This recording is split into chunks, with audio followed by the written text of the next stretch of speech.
Once you shift states, everything changes, dude. So if it's 3 p.m. and you feel that energy, yeah, start recording.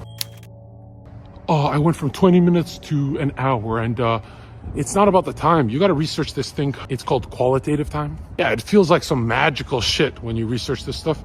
But yeah, 10 minutes can mean more to you than 2 hours. If you're lingering in this emotional energy of having, your dreams have already came true, 10 minutes is all you need if it hits harder.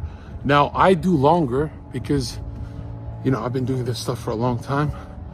So I can't just tap into it, right? You can't just force it. It kind of has to find you, right? I do longer, 100%.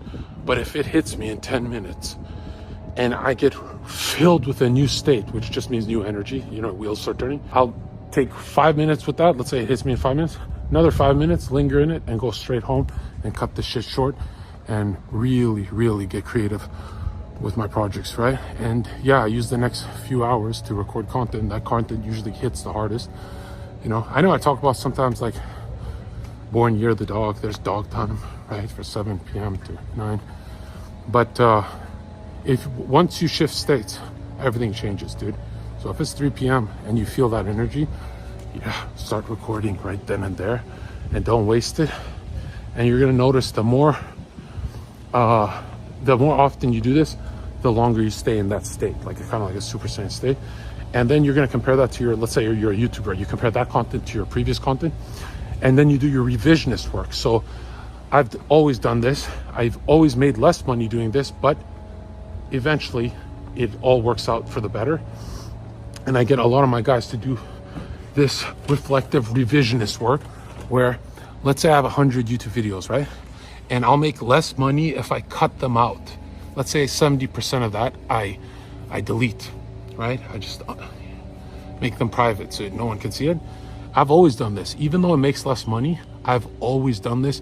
So that way the 30% that's left on my channel is just when it's perfect YouTube content. I sound perfect, everything's charismatic, everything's hitting like gold, it's just perfect. That way when I open my YouTube channel every day, I am in the state of I'm a perfect YouTuber, right? That all my content is perfect, right? So I'll do 100 videos and then maybe let's say a year later, or for you guys, a few months later, I will do revisionist work where I cut out the fat. Do you get what I mean? At first, I'm not a perfectionist. And then when I have this content out there, that's when I do the revisionist work and I cut it out. I cut it down, 70%.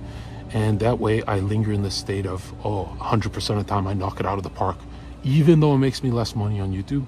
However, when I watch my content and I study only my wins, remember what I taught you guys, we only study the wins, or watch them or be entertained by them, all that. Then when I go to film a video, I knock it out of the park every time.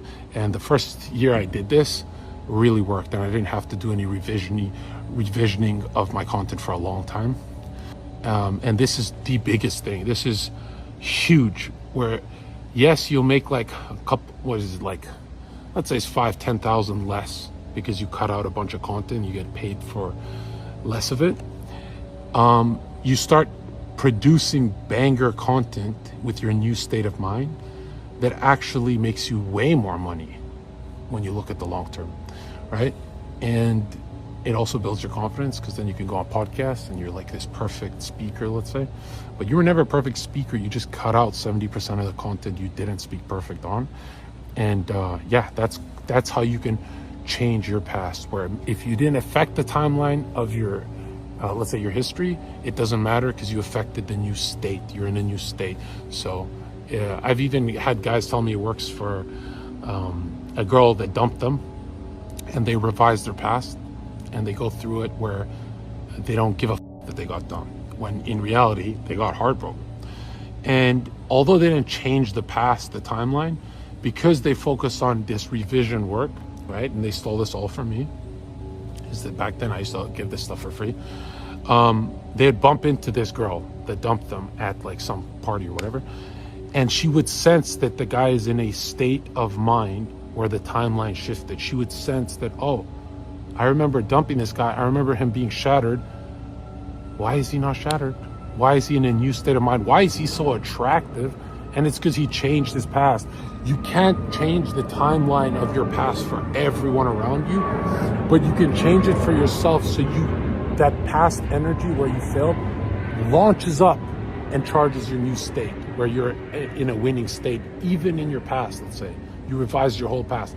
And a lot of people would be like, whoa, that's a little psychopathic. Like, who does that? All winners do that. They don't know how to formulate the words, but they all do that. That's why when you run into these guys after many years at a party, it doesn't matter if you were better than them years ago. The only thing that matters is that they're better than you now, because they've changed their state, right? And really what I'm saying is your state's not going to shift if your past keeps creeping up on you, right? Because that's your negative anchor. You have a positive anchor that'll linger you into a feeling, right? Maybe like a song or whatever.